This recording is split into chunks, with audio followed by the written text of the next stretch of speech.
ನಮಸ್ಕಾರ ಸ್ನೇಹಿತರೆ, ಬೆಂಕಿ ಬಿರುಗಾಳಿ ಚಾನಲ್ಗೆ ತಮ್ಮೆಲ್ಲರಿಗೂ ಸ್ವಾಗತ.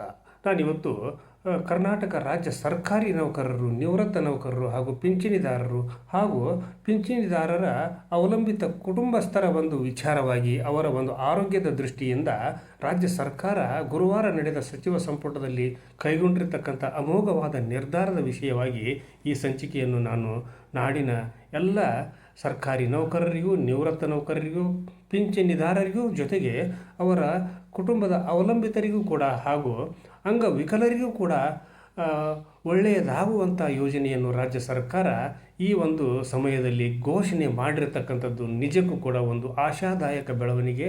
ಹಾಗೂ ಸಂಧ್ಯಾ ಕಾಲದಲ್ಲಿ ನಿವೃತ್ತ ಪಿಂಚಣಿದಾರರು ಹಾಗೂ ಅವರನ್ನು ಅವಲಂಬಿತ ಕುಟುಂಬದ ಪಿಂಚಣಿದಾರರು, ಜೊತೆಗೆ ಅಂಗವಿಕಲರಿಗೆ ಇದರಿಂದ ಸಾಕಷ್ಟು ಪ್ರಮಾಣದಲ್ಲಿ ಒಳ್ಳೆಯ ಒಂದು ಪ್ರಯೋಜನ ದೊರಕುವಂಥ ಆಗ್ತತಿ ಅನ್ನುವಂಥ ಭಾವನೆಯೂ ಕೂಡ ಸಾರ್ವತ್ರಿಕವಾಗಿ ಕೇಳಿ ಬರ್ತಾ ಇದೆ.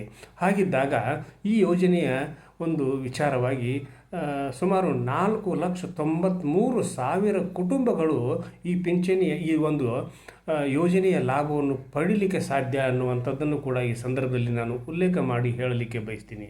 ಯಾಕಂದರೆ 60 ವರ್ಷ ಮೇಲ್ಪಟ್ಟ ಮೇಲೆ ಅವರಿಗೆ ಆ ಕಾಯಿಲೆ, ಈ ಕಾಯಿಲೆ, ಆ ಅನಾರೋಗ್ಯ, ಈ ಅನಾರೋಗ್ಯ ಹಾಗೂ ಇನ್ನಿತರ ಹಲವಾರು ಶಾರೀರಿಕ ಬಾಧೆಗಳು ಕಾಡ್ತಾ ಇರತಕ್ಕಂಥದ್ದು.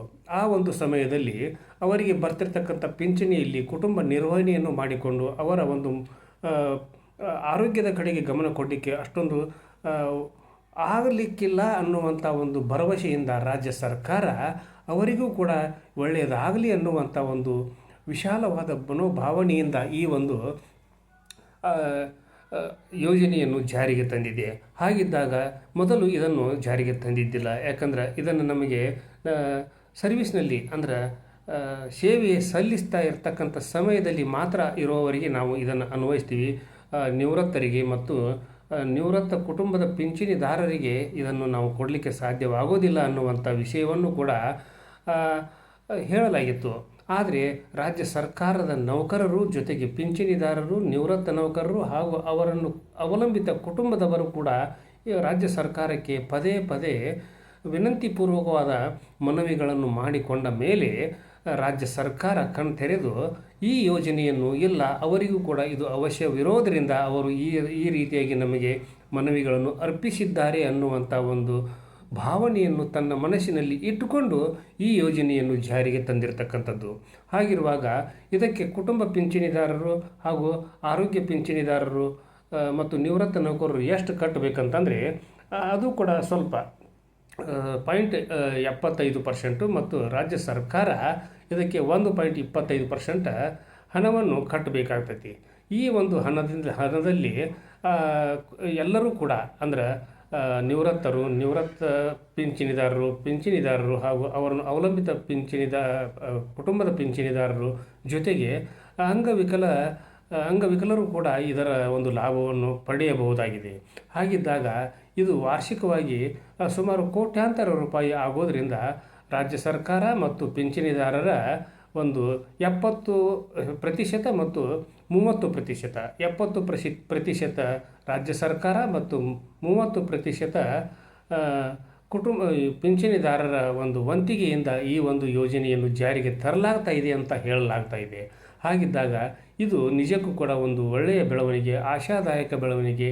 ಇದು ನಿವೃತ್ತ ನೌಕರರಿಗೆ, ಪಿಂಚಣಿದಾರರ ಕುಟುಂಬಸ್ಥರಿಗೆ, ಅಂಗವಿಕಲರ ಒಂದು ಪಿಂಚಣಿದಾರರಿಗೂ ಕೂಡ ಇದು ಒಂದು ಒಳ್ಳೆಯ ಒಂದು ಯೋಜನೆ ಅನ್ನುವಂಥ ಭಾವನೆಯನ್ನು ವ್ಯಕ್ತಪಡಿಸಿದರೂ ಕೂಡ ಇಲ್ಲೂ ಕೂಡ ಹಲವಾರು ನ್ಯೂನತೆಗಳು ಕೂಡ ಕಾಡ್ತಾ ಇವೆ.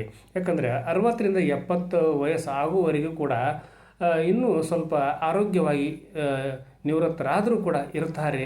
ಆದರೆ 70ರ ಮೇಲ್ಪಟ್ಟು ಅವರು ನಿವೃತ್ತರಾದವರು, ಪಿಂಚಣಿದಾರರು, ಅವರಿಗೆ ವಯಸ್ಸಾಗಿರ್ತೈತಿ, ಅವರಿಗೆ ಕಾಯಿಲೆಗಳು, ಮಾನಸಿಕ ಸ್ಥಿತ್ಯಂತರಗಳು ಹಾಗೂ ಇನ್ನೂ ಹಲವಾರು ಶಾರೀರಿಕ ಬಾಧೆಗಳು ಕಾಡ್ತಾ ಇರೋದರಿಂದ ಈ ಯೋಜನೆಯನ್ನು 70 ವರ್ಷ ಮೇಲ್ಪಟ್ಟವರಿಗೂ ಕೂಡ ಅನ್ವಯವಾಗುವಂತೆ ಮಾರ್ಪಾಡಿಸಿ ಮುಂದುವರಿಸಬೇಕು ಅನ್ನುವಂಥ ಕೂಗುಗಳು ಕೂಡ, ಮನವಿಗಳು ಕೂಡ, ಒತ್ತಾಯಗಳು ಕೂಡ ನಿವೃತ್ತ ನೌಕರರಲ್ಲಿ, ಪಿಂಚಣಿದಾರರಲ್ಲಿ, ಅವಲಂಬಿತ ಕುಟುಂಬದ ಪಿಂಚಣಿದಾರರಲ್ಲಿ ಹಾಗೂ ಅಂಗವಿಕಲ ಪಿಂಚಣಿದಾರರಲ್ಲಿ ಈ ಒಂದು ಬೇಡಿಕೆ ಈಗ ಕೇಳಿ ಬರ್ತಾ ಇದೆ.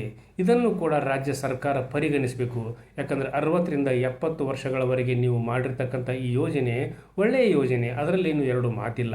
ಆದರೆ 70 ವರ್ಷ ಮೇಲ್ಪಟ್ಟವರ ಗತಿ ಏನು ಅನ್ನೋದನ್ನು ಕೂಡ ನೀವು ಆಲೋಚನೆ ಮಾಡಿದರೆ ಅದನ್ನು ಕೂಡ ನೀವು ಮುಂಬರುವ ದಿನಗಳಲ್ಲಿ ಅವರಿಗೂ ಕೂಡ ನೀವು ಈ ಯೋಜನೆಯ ಲಾಭ ಸಿಗುವಂತೆ ಮಾಡಲಿಕ್ಕೆ ಸಾಧ್ಯವಿದೆ. ಅದನ್ನು ದಯವಿಟ್ಟು ರಾಜ್ಯ ಸರ್ಕಾರ ಹಾಗೂ ಮಾನ್ಯ ಮುಖ್ಯಮಂತ್ರಿಗಳು ಹಾಗೂ ಆರೋಗ್ಯ ಸಚಿವರು ಈ ನಿಟ್ಟಿನಲ್ಲಿ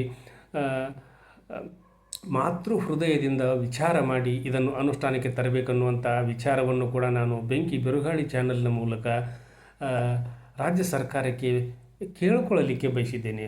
ಹಾಗಿದ್ದಾಗ ರಾಜ್ಯ ಸರ್ಕಾರ ನಿಗದಿಪಡಿಸಿದ ಆಸ್ಪತ್ರೆಗಳಲ್ಲಿ, ಸುಸಜ್ಜಿತ ಆಸ್ಪತ್ರೆಗಳಲ್ಲಿ ನಿಮಗೆ ಯಾವುದೇ ಒಂದು ಕಾಯಿಲೆ ಇರಲಿ, ಯಾವುದೇ ಒಂದು ಮೈಯಲ್ಲಿ ಹುಷಾರು ಇರಲಿ, ಯಾವುದೇ ಒಂದು ವಿಚಾರವಾದರೂ ಕೂಡ ಆ ಒಂದು ಆಸ್ಪತ್ರೆಗೆ ಹೋಗಿ ನೀವು ಈ ಒಂದು ಯೋಜನೆಯ ಲಾಭವನ್ನು ಪಡೆಯಬಹುದು. ಹಾಗೂ ನೀವು ಕೂಡ ಆರೋಗ್ಯವಂತರಾಗಿ ಸಮಾಜದಲ್ಲಿ ಇನ್ನೂ ಹೆಚ್ಚಿನ ಸಮಯ ನಮ್ಮ ಜೊತೆಗೆ ಇರುವಂತೆ ಆಗುವಂತಹ ಒಂದು ಒಳ್ಳೆಯ ಕಾಲ ಬರಲಿ ಅನ್ನುವಂಥ ಒಂದು ಸಂದೇಶದೊಂದಿಗೆ ಈ ಸಂಚಿಕೆಯನ್ನು ಇಲ್ಲಿಗೆ ಮುಗಿಸುವುದಕ್ಕಿಂತ ಪೂರ್ವದಲ್ಲಿ ಇದರ ಲಾಭವನ್ನು ಪ್ರತಿಯೊಬ್ಬರೂ ಕೂಡ ಪಡೆಯಿರಿ ಅನ್ನುವಂಥ ಒಂದು ವಿಚಾರವನ್ನು ಕೂಡ ನಾನು ಈ ಸಂದರ್ಭದಲ್ಲಿ ಎಲ್ಲರಲ್ಲಿಯೂ ಕೂಡ ಕೇಳಿಕೊಳ್ತಾ ಇದ್ದೇನೆ. ಆದ್ದರಿಂದ ಈ ಸಂಚಿಕೆಯನ್ನು ಇಲ್ಲಿಗೆ ಮುಗಿಸುವುದಕ್ಕಿಂತ ಪೂರ್ವದಲ್ಲಿ ಬೆಂಕಿ ಬಿರುಗಾಳಿ ಇದು ನಿಮ್ಮೆಲ್ಲರ ಚಾನಲ್ಲು, ನಾಡಿನ ಸಮಸ್ತ ನಾಡಿನ ಚಾನಲ್ಲು. ಈ ಚಾನಲ್ಗೆ ಸಬ್ಸ್ಕ್ರೈಬ್ ಆಗದೇ ಇರತಕ್ಕಂಥ ಪ್ರತಿಯೊಬ್ಬರೂ ಕೂಡ ಸಬ್ಸ್ಕ್ರೈಬ್ ಮಾಡಿರಿ, ಶೇರ್ ಮಾಡಿರಿ, ಲೈಕ್ ಮಾಡಿರಿ, ಕಮೆಂಟನ್ನು ಕೂಡ ನನ್ನ ಜೊತೆಗೆ ಹಂಚ್ಕೊಳ್ರಿ. ಈ ಯೋಜನೆಯನ್ನು ಹಾಗೂ ಈ ಒಂದು ಸಂಚಿಕೆಯನ್ನು ನಾಡಿನಾದ್ಯಂತ ನೀವು ತಲುಪಿಸಿರಿ ಅನ್ನುವಂಥ ಒಂದು ವಿನಂತಿಯೊಂದಿಗೆ ನಾಡಿನ ಸಂಚಿಕೆಯೊಂದಿಗೆ ತಮ್ಮ ಜೊತೆ ಹಾಜರಾಗ್ತೀನಿ. ಅಲ್ಲಿವರೆಗೂ ನನ್ನ ನಮಸ್ಕಾರ.